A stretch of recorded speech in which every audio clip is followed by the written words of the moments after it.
ঢাকা ও এর পার্শ্ববর্তী এলাকায় আকাশ অস্থায়ীভাবে আংশিক মেঘলা থাকতে পারে, তবে সামগ্রিকভাবে আবহাওয়া শুষ্ক থাকার সম্ভাবনা রয়েছে।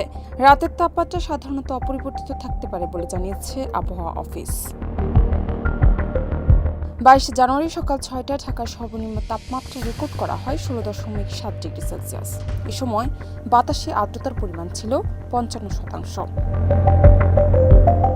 সকাল 7টা থেকে পরবর্তী 24 ঘন্টায় আবহাওয়া পূর্বাভাসে বলা হয়েছে, রাজধানী ও আশেপাশের এলাকায় উত্তর ও উত্তর পশ্চিম দিক থেকে ঘন্টায় 6 থেকে 12 কিলোমিটার বেগে বাতাস বয়ে যেতে পারে। ঢাকায় দিনের সর্বোচ্চ তাপমাত্রা রেকর্ড করা হয়েছে 27.5 ডিগ্রি সেলসিয়াস।